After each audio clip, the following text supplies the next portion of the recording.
All right, good morning, everybody.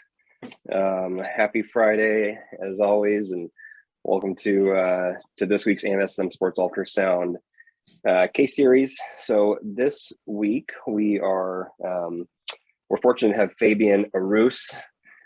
He's originally from France, did his family medicine training over in France, then came over here to the U.S. for an internal medicine residency down in Orlando. He's the current fellow at the Andrews Institute in Pensacola, and next year he'll be staying with Andrews, just changing location over to their Dallas campus. So this morning he's going to be giving us a talk on common flexor pronator tendon injury. And with that, Fabien, it's all yours. Good morning, everyone. I'll just go ahead and share my screen here.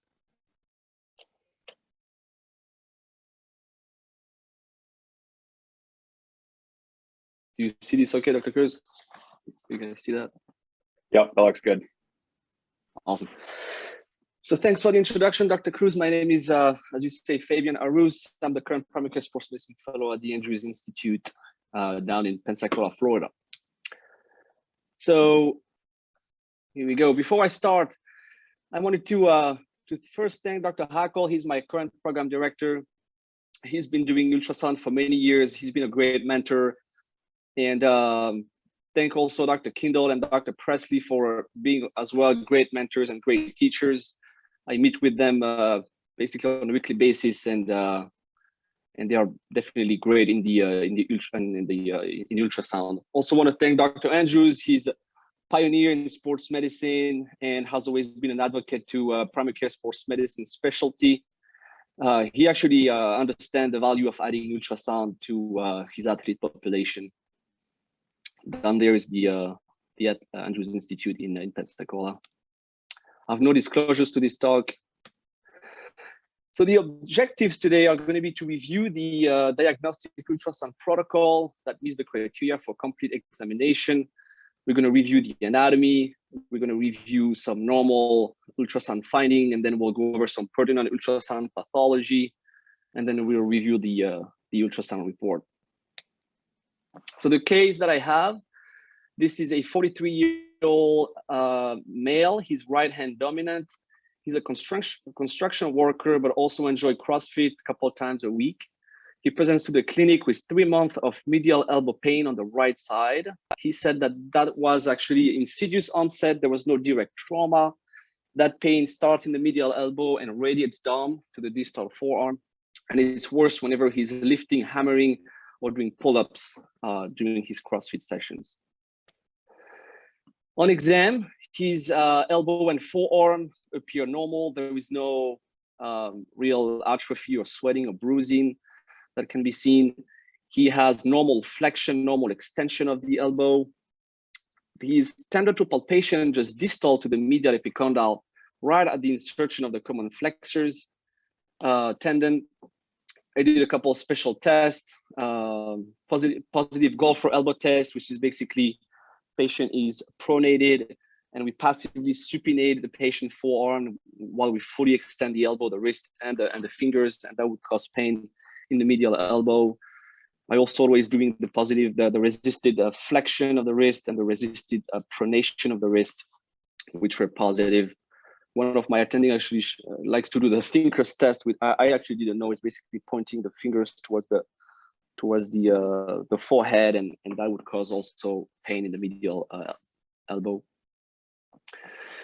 So I think like in most orthopedic clinic, the patient get X-rays before we see them. His X-ray were completely normal. We have an AP and lateral here. I would say that this is probably one other time where, and especially having some training in France, where it's a socialist country, we don't necessarily have X-rays for every patient. But that's probably one where I would not necessarily get an X-ray each time. If we have a good exam, and even if we have the use of ultrasound, we can, most of the time, I would say, have a good idea of the diagnosis. And I mean, adding an X-ray is good, I would say, before unusual and unexpected diagnosis. But I would argue that this is always needed. For the scanning protocol, I actually looked up this article. This is the American Medical Society for Sports Medicine Sports Ultrasound Curriculum for Sports Medicine Fellowship. That was done by Merrick Hall and all. There is a revised 2021 Appendix 1, actually, where they go over the sport ultrasound scanning protocols, which are real well done here. This was published in the British Journal of Sports Medicine 2021. So the scanning protocol here, there is a required and some optionals, like in most body parts. So the first thing that we want to do is scan the common flexor and pronator tendon and muscles. We want to look at the ulnar collateral ligament, including dynamic valgus stress, as indicated. We want to look at the humeral ulnar joint, and we want to look at the ulnar nerve, including the assessment of instability with flexion extension views. And optional, based on the clinical question, we can also add a dynamic assessment of the posteromedial impingement and looking at the snapping triceps, and then looking for potential medial cutaneous nerve of the forearm, which would be the antebrachial cutaneous nerve on the medial elbow. So let's review a little bit of anatomy first. So here is basically the 5 muscle that we think of whenever we talk about common flexor tendon. The first one here is the one in red, is the pronator teres. This helps with the pronation of the forearm. It actually inserts here on the lateral aspect of the radius. We'll see it in the next few slides. That insertion is actually not exactly on the common flexor tendon. It actually has an insertion that is a little superior to that, but we tend to include it in when we talk about common flexor tendon. The green one is the flexor carpi radialis. This one helps with the flexion and the radial deviation of the wrist. It inserts here, as we can see, on the palmar aspect of the base of the second metacarpal bone. In purple here is the palmaris longus. About 15 to 20% of the population don't have it. I actually don't have one. I realized that recently. And this one will go all the way distal and insert on the aponeurosis and part of the flexor retinaculum. As we continue more lateral, we will see here in blue the flexor carpi ulnaris, who also goes all the way distal and actually insert on the pisiform, the hook of the hamate, and the base of the fifth metacarpal. This one helps with the flexion and the ulnar deviation of the wrist. And then in the little more the broader muscle here that we have is the flexor digitorum superficialis. This helps with the flexion of the fingers. They actually they insert all the way down to the base of the second to the fifth at the middle phalanges. They do not include the fingertips. All those muscles here are innervated by the medial nerve, except the flexor carpi ulnaris, who's innervated by the ulnar nerve. Here's a different view of the anatomy. So just to kind of understand the relationship, pronator teres is more anterior. Then we have the flexor carpi radialis, who's going to be right next to it. The palmaris longus, flexor carpi ulnaris, flexor digitorum superficialis. This one is actually much broader, as it actually has an insertion on the radius and an insertion on the ulna here on the medial epicondyle. So that's a very broad one, as we saw earlier. I read that article and I found it really well written and real nice, actually, where here they show us the insertion of the different muscles. So as we can see here, the common flexor tendon inserts on the medial epicondyle. We can see that the pronator teres here has an insertion right above it. And if we look at the flexor digitorum superficialis, here they don't show, but it also inserts on the radius and also has an insertion right here on the ulnar, actually, and as well as going to the common flexor tendon, as we can see here on that picture next to it.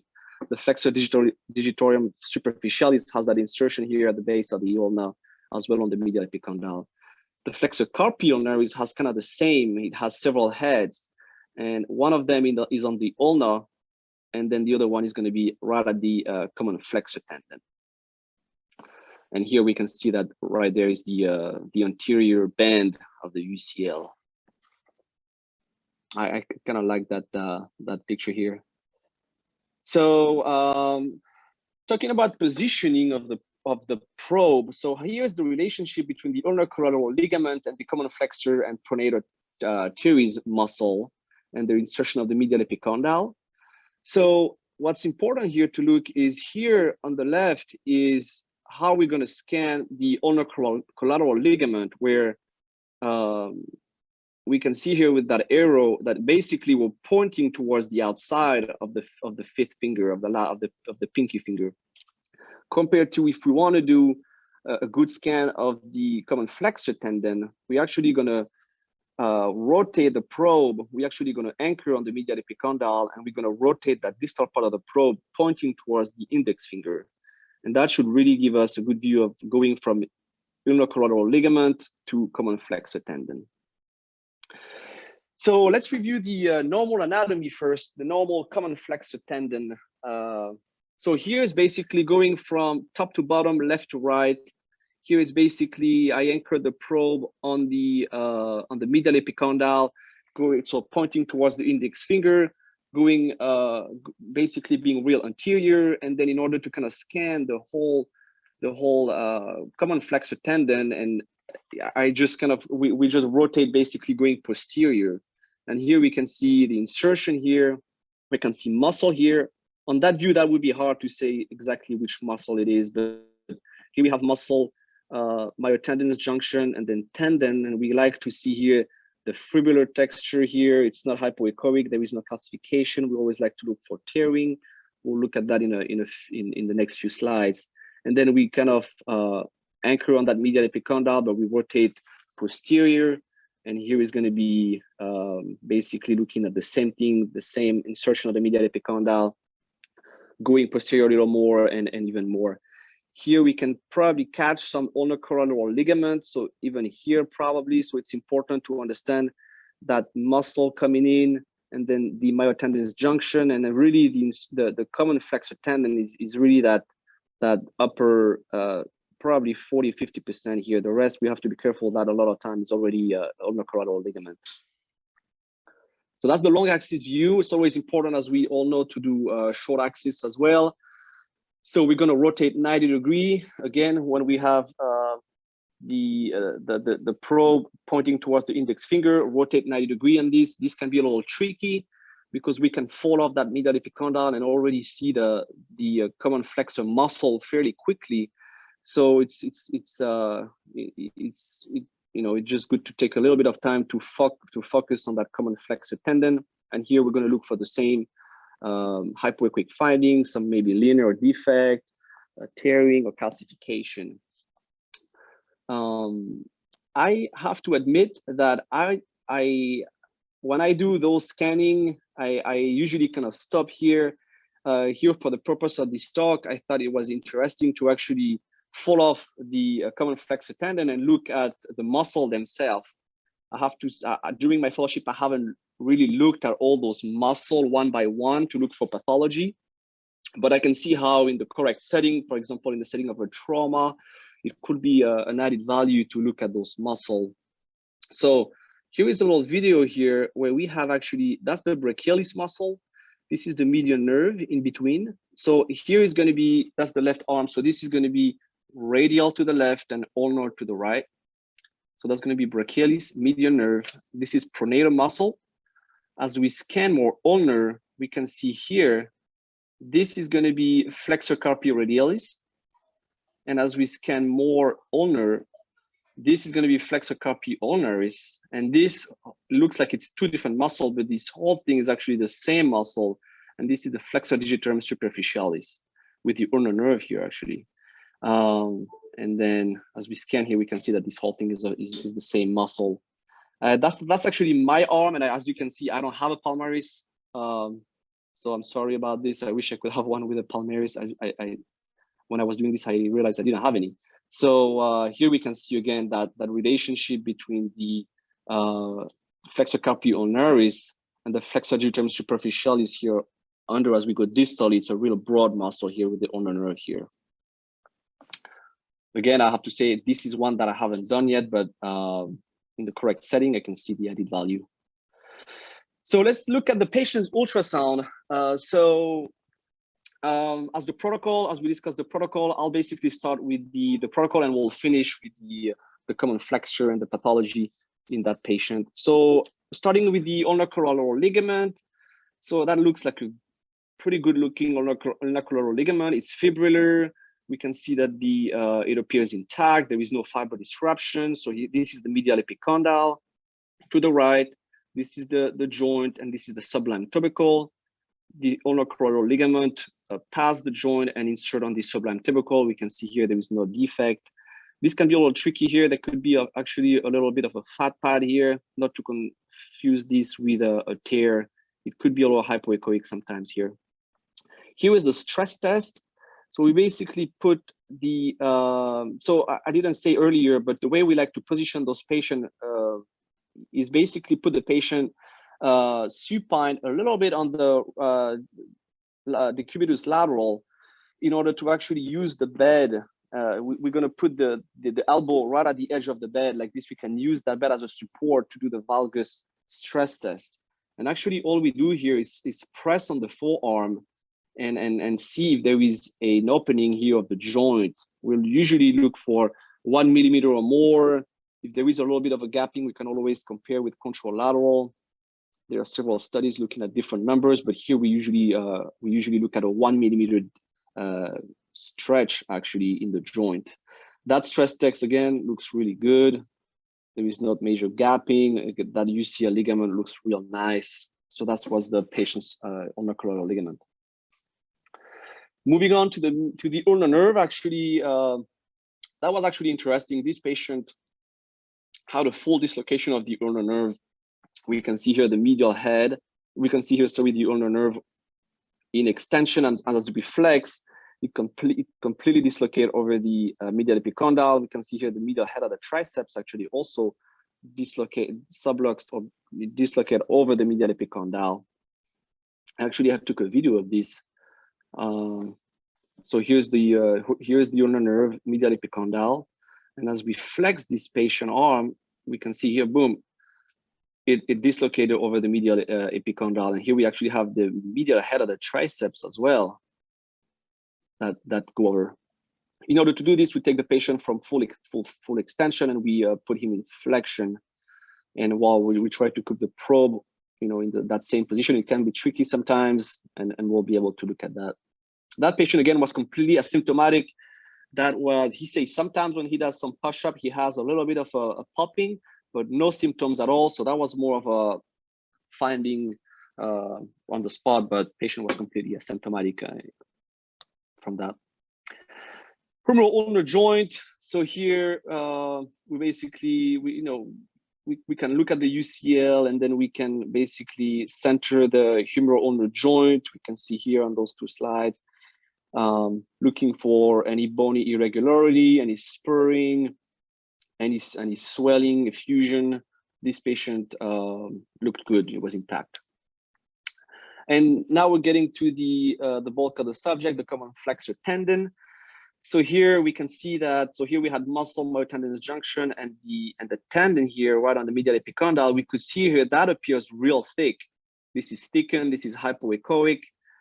We can actually see here that there is a hypoechoic intratendinous tear in that long axis view. As we move short axis, we can actually see that there is maybe one, maybe even two tear actually of the common flexor tendon.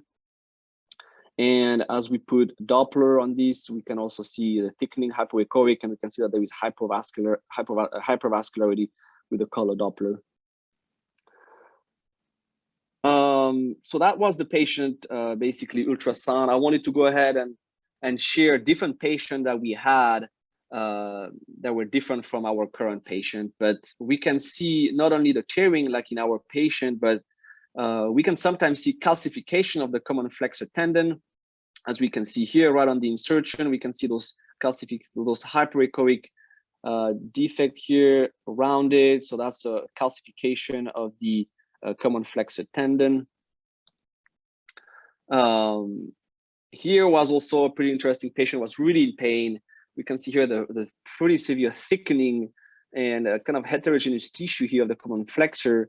And we can see here the several tear, the cortical irregularity here on those two views, and those micro ruptures here. Another pathology, that was actually an interesting patient. That's a patient of Dr. Kindle that we saw. This patient, actually, he was a young guy. He was playing football with his friends, and then while he was throwing the ball, actually one of his teammate, one of the opponent, caught his arm while he was throwing the ball. So he actually had very severe pain, and we can see here, so we can see that huge defect here. So he had complete tear of the common flexor tendon. And when we see that, it's actually very important to assess, to not forget to assess the UCL. We can sometimes look at this and say, oh, okay, I know what's going on. The common flexor tendon is actually a dynamic stabilizer to the medial elbow.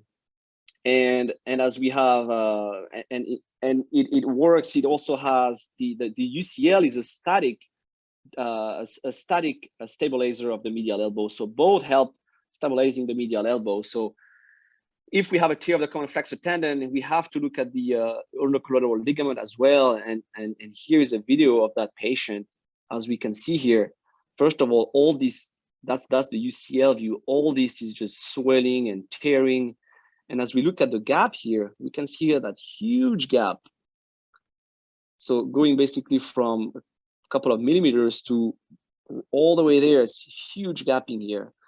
So just basically, again, reinforcing the fact of looking at the UCL tendon when we have common flexor tendon is important.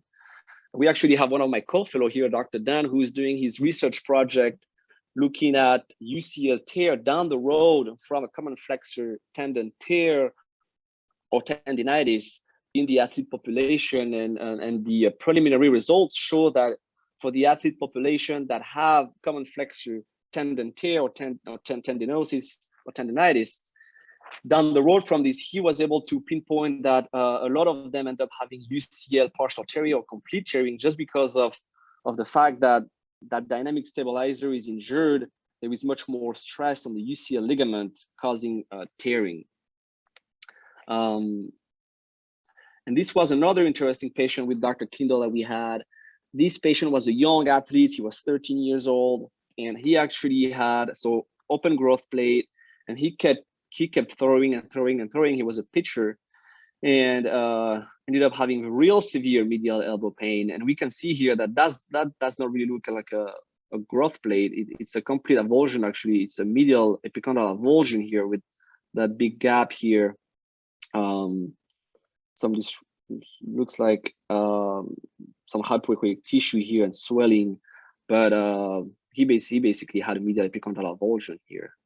So again, always, that we would have probably caught on the X-ray as well, but ultrasound can also be a good tool. Looking at the ultrasound report now. So this was a complete diagnostic ultrasound of the right medial elbow. We put the date. I know some people so we put pre-procedure diagnosis and post-procedure diagnosis, whether we like to put this at the beginning or at the end. I know we've had that discussion before. So here, patient had right medial elbow pain, common flexor tendinopathy with intrasubstance tear. There is complete dislocation of the ulnar nerve with medial head of the triceps, asymptomatic in nature. And then we'll go a little more in details. Where here we don't really put the diagnosis, but we describe a little more. So medial epicondyle common flexor tendon is thickened hypoechoic tendon at the insertion of the common flexor tendon on the medial epicondyle, with hypervascularity on color Doppler, presence of several hypoechoic linear defects within the common flexor tendon in favor of common flexor tendinopathy with intrasubstance tearing. The ulnar collateral ligament appear intact. There is no laxity on dynamic imaging with valgus stress. Humeral ulnar joint is intact. The ulnar nerve appears to be completely dislocation over the medial epicondyle on dynamic imaging with elbow flexion and extension. The medial head of the triceps also appear to dislocate over the medial epicondyle. I would have to say that I think, based on my small experience, I'm sure you guys have much more, some of you have much more experience than I do. But whenever we do PRP, for example, or 10X, and we really inject the either LIDO or the PRP within the common flexor tendon, this is actually a great tool to really have a great idea of how much tearing we have. Sometimes we can have a little linear defect, but while we inject lidocaine there or PRP, we can really see the extent of the defect. And I feel that this is a good tool sometimes to have an idea of the severity of the tearing. Thank you again for the talk. I hope that was useful. I'm happy to answer any questions or comment on this talk. Those was my references. All right, thanks. Thanks, Fabien. That was great. That was it's a good overview. Those were some great cases. Your images, as expected, were fantastic. So great job on that. Before I make any comments, and same with Doug, does anybody have any quick questions? Just look for anybody who's unmuted. Nope. All right. If you do have a question, just mute yourself and yell at me. So again, Fabien, great job. I just have a couple points here. We've said this, or I say this a lot, and so does Doug. For our scans, we will both often start with the joint for evaluation. For me, and I think Doug might be different, I'll let him speak to it, but at least for the medial elbow, this is one of the areas that I don't start with the joint. I do similar to what you do. I'll start with the common flexor tendon and start my evaluation there.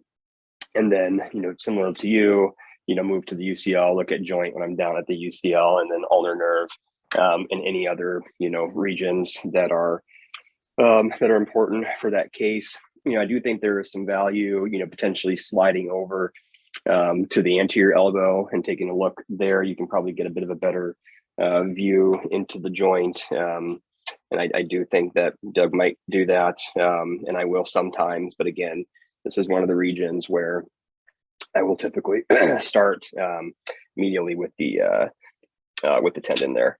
You made a really good point about transducer position here. So the UCL and the flexor tendon, they do not run in the same anatomic plane, and so trying to evaluate them both in the exact same plane is futile and cannot be done. The UCL, like you mentioned, runs truly in an anatomic, coronal plane, whereas the flexor tendon, the common flexor tendon, the distal transducer, and you're probably going to rotate that a bit radial to get a better view of that tendon. Anatomy is important here, and you did a really great job of going over the different components of the common flexor pronator tendon. I think this is important here, at least from what I have seen, as you get far proximal, those tendons really do blend into a true common tendon, and way up proximal at the origin, it may be hard to differentiate those. But as you start to slide distal, I do think that you can pick up the different contributions to the common tendon. And so knowing, which tendon comes off, first ulnarly and moving to in a radial manner, I think that's important, because you can get, some preferential pathology within a specific tendon contribution and not just the common tendon as a whole. So I think your overview of the anatomy there was really well done. And I guess this is the last thing, just really quickly to mention, which really doesn't have all that much to do with your case.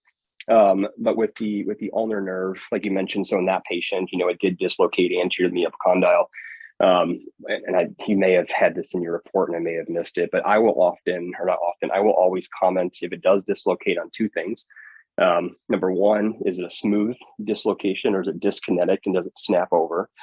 And number two, like you did mention, does it reproduce the patient's typical symptoms? Because I'm sure you've seen this, we'll see smooth kinetic dislocation that doesn't reproduce symptoms, and that's not pathologic, and that should be really not taken into consideration in terms of treating that versus the athlete who every time they throw they get a snap with a zinger down into their fifth digit. I think that's a different issue. So just that comment to make there. Doug. Fabien, great presentation, well organized, and the medial elbow is not as simple as it looks, and while most people can find the common extensor tendon, there's a lot of nuances that you pointed out that can occur and can be missed. So first of all, I guess I would just challenge you a little bit and say, I think it's essential we have an X-ray, particularly with this type of problem, because these are throwing athletes, and throwing athletes can have a number of comorbidities from repetitive overload. So you have a medial distraction, you can get the lateral compression. And so getting a view of the radiocapitellar joint in the situation is important. A lot of these times early degenerative changes are present in these repetitive throwing athletes. So I do think an X-ray is essential, and it's essential to look at it before you start the ultrasound.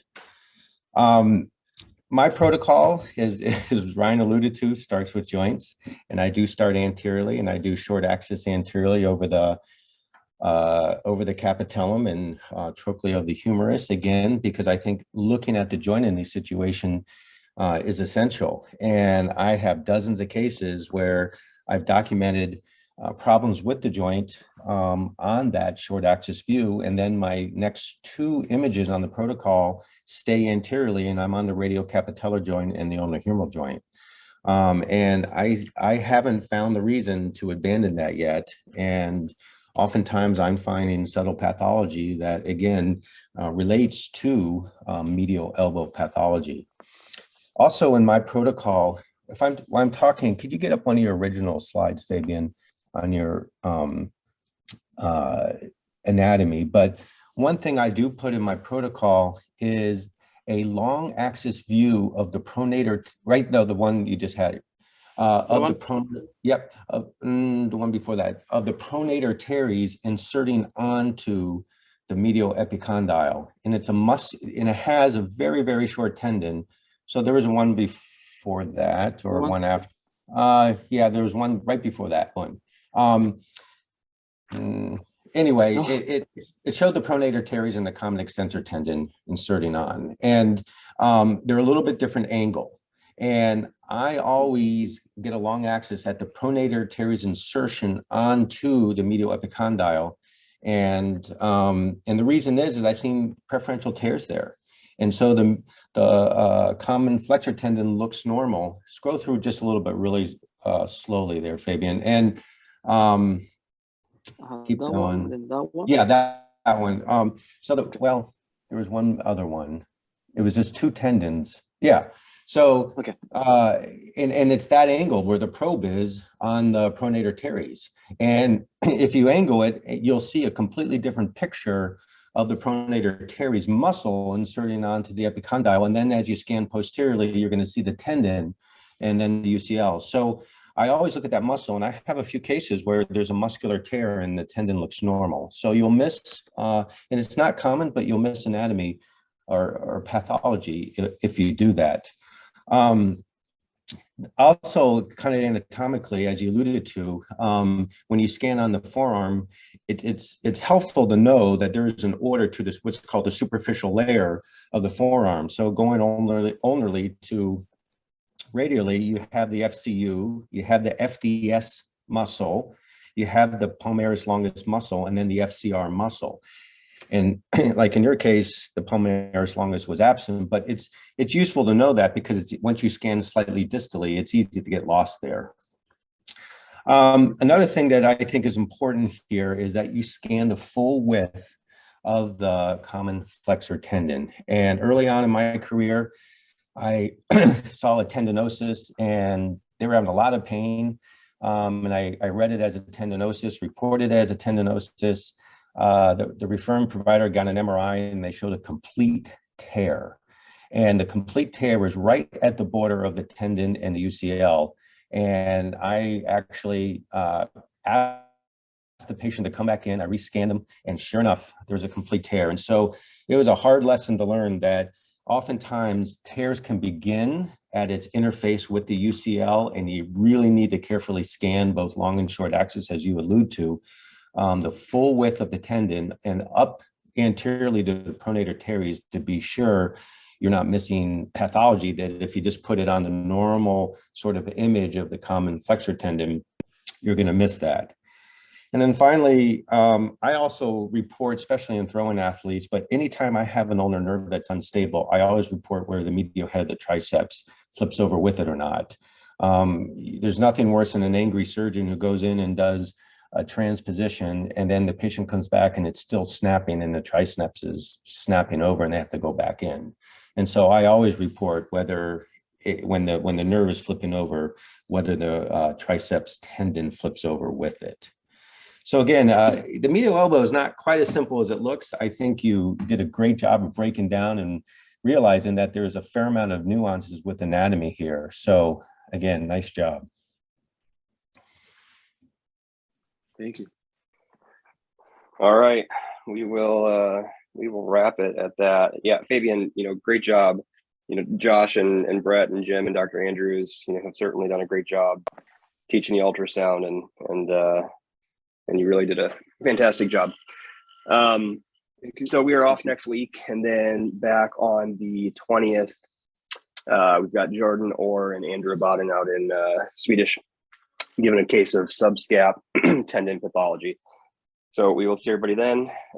Otherwise, have a great Friday, great weekend, and see you later.